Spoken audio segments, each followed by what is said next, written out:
Documentaire over Rangel wint de prijs. 39e internationaal judo-toernooi.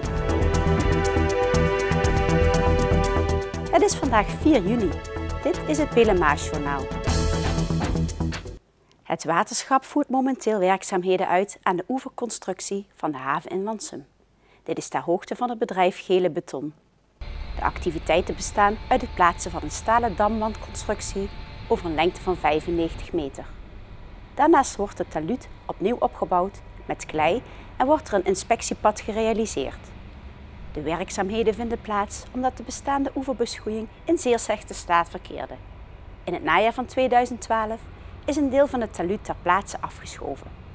Hierdoor kwam de stabiliteit van de naastgelegen waterkeringen in gevaar. In december 2012 is deze situatie gestabiliseerd door het uitvoeren van een noodreparatie. De nieuwe constructie is zodanig ontworpen dat deze voldoet aan toekomstige eisen. Een documentaire over de Venraysche pianist Rangel Silayev heeft een prijs gewonnen. De film met de titel Maak mijn droom is de winnaar van het Campus Doc Festival geworden. De film is gemaakt door 2 studenten journalistiek. De première en prijsuitreiking waren afgelopen zondag. De filmmakers hebben Rangel en zijn moeder Oksana ongeveer 3/4 jaar gevolgd en hebben op verschillende plekken gefilmd. Ze waren bij ons thuis, ze waren steeds bij ons bij verschillende optredens van Rangel en concoursen. Hoe vond Rangel het dat er zo'n cameraploeg eigenlijk de hele tijd meeliep? Je merkte weinig van, want Myrtle en René zijn eigenlijk vrienden geworden. Dus je zag gewoon niet meer als professionele mensen, je zag gewoon meer als vrienden, ondersteuning en dat was altijd leuk. Ondertussen timmert Rangel hard aan de weg. Met zijn 13 jaar zit hij natuurlijk nog op de middelbare school, maar daarnaast volgt hij bijna dagelijks intensieve pianolessen. Ook geeft hij regelmatig klassieke concerten. Hij is vooral bezig met zijn studies en leuke optredens. Dit jaar gaat hij 2 keer samengewerkt met orkesten. Eén orkest is Philharmonisch Gezelschap Ruhr. Hij heeft daarmee Rhapsody in Blue van Gershwin gespeeld. En een paar maanden geleden speelde hij nog Rachmaninoff-concert. Tweede Rachmaninoff-concert deel 2 met een van de grootste symfonieorkesten uit Duitsland, de Nieuwe Philharmonie Westfalen, onder leiding van Nederlandse dirigent Han Leenders. En dat was een leuke samenwerking, een leuke ervaring voor Rangel. Oksana steekt veel tijd en energie in de ontwikkeling van Rangel. Zij ziet een mooie toekomst voor haar zoon, maar betreurt het dat er in deze tijd door de bezuinigingen weinig aandacht en steun is vanuit de overheid voor jonge talentvolle muzikanten. Ik snap wel dat dat natuurlijk een moeilijke crisistijd is, maar wij zeggen in Rusland, land zonder cultuur heeft geen toekomst. Wij moeten vooral nu nauwkeurig kijken welke mogelijkheden nog bestaan. En ik praat niet persoonlijk over onze situatie, niet persoonlijk over onze familie, maar allemaal families met getalenteerde kinderen verdienen extra aandacht. Geloof mij, dat is echt nodig. En daarbij verzoek ik ambtenaren, zakenleven, gewone burgers meer attent daarvoor zijn, want dat soort kinderen hebben is niet niks. Dus je zit als ouder minimaal 10 uur per week op de weg en dat moet efficiënt zijn. Toch gaan Oksana en Rangel niet bij de pakken neerzitten. Binnenkort heeft Rangel zomervakantie en er is dan veel tijd voor optredens en extra pianolessen. Wij willen natuurlijk nu in vakantietijd vooral gaan kijken naar een leuke samenwerking van Rangel met andere muzikanten. Hij gaat met Haydn Orkest 14e concert van Mozart uitvoeren tijdens Peter de Grote Festival.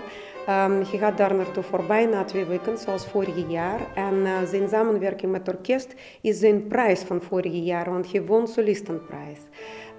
Dus dat is wel leuk. En we gaan ook vooral oriënteren tijdens vakantie wat zijn nog voor de toekomst voor zomerscholen te doen. Waarschijnlijk in het buitenland, want dan geeft hij op het conservatorium geen les.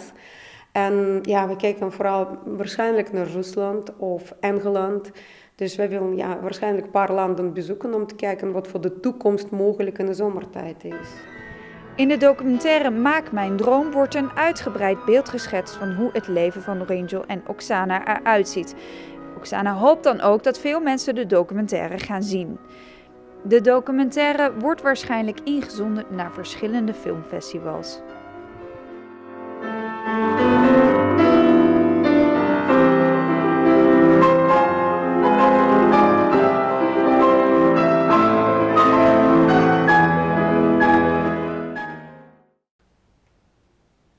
De Martineplatz in Merselo maakt kans op een onderscheiding van Stichting Bed and Breakfast Nederland. 18 juni roept de stichting de beste bed and breakfast uit van Nederland. Er zijn 5 verschillende kwaliteitscategorieën. De Martineplatz is één van de 3 genomineerden in de kwaliteitscategorie van 3 tulpen. Binnen deze tulpencategorie krijgt de B&B, die het beste presteert op het gebied van faciliteiten, service en gastvrijheid, een onderscheiding. De bed and breakfasts zijn gecontroleerd door Mystery Guest. De Martineplatz concurreert met de Lochterhof uit Terblijd en Landleven uit Hellevoetsluis. Aankomend weekend wordt voor de 39e keer het judo-toernooi georganiseerd in Sporthal de Wetteling. Er doen 1400 deelnemers mee uit 25 verschillende landen. Het programma bestaat uit 2 dagen vol judo-wedstrijden en een avondprogramma. Nou, we hebben zaterdags de wedstrijden voor de jeugd tot 14 jaar. En dan zondags dan komen de judoka's van 15 jaar en ouder. En het programma voorziet er dan ook in dat we zaterdagavond nog een bijeenkomst hebben voor sponsoren, genodigde officials. Waar we onze Wall of Fame, een wall waar topjudoka's op staan die ooit aan ons toernooi hebben deelgenomen. En een andere voorwaarde is om erop te mogen komen, ja, is dat ze in bezit moeten zijn van een Olympische medaille. En tot nu toe staat daar dan Mark Huizinga op, en Deborah Gavenstein en Ben Spijkers. En dit jaar willen we daar Henk Grol aan toevoegen. Dus een echte topper. Dit is de nummer 1 op de wereldranglijst op het moment. Het judo-toernooi is heel populair. Al 3 maanden voor het toernooi zat de inschrijving al vol. Het feit dat het toernooi al jarenlang wordt georganiseerd, heeft hier onder andere mee te maken. Ja, dat is in de loop der jaren gegroeid. We doen het natuurlijk al 39 jaar en dat betekent dat we ook best wel veel ervaring hebben in het organiseren van zoiets. En ja, we proberen ieder jaar ook weer iets nieuws in te brengen in de organisatie. Ja, het is voor kinderen heel leuk en de entourage rondom het toernooi is heel mooi. Ja, voor kinderen heel leuk om een finale in de finalehal om een finale mat te draaien met heel veel show, ja, met muziek en veel lichtwerk en zo erbij. Dus ik denk dat dat ook allemaal meespeelt om ons toernooi heel populair bij buitenlanders en Nederlanders te laten zijn. Volgend jaar viert het judo-toernooi het 40-jarig jubileum. De organisatie hoopt dan voor het eerst Japanse deelnemers naar Venray te krijgen. Tot zover dit PLMA-journaal. Tips kunt u mailen naar de redactie. Deze uitzending wordt herhaald tot woensdag 12 uur 's middags. Woensdagavond is een uitzending van Spang. Weer of geen weer, bij ons is het altijd vakantieweer. Aankomende nacht blijft het droog en helder.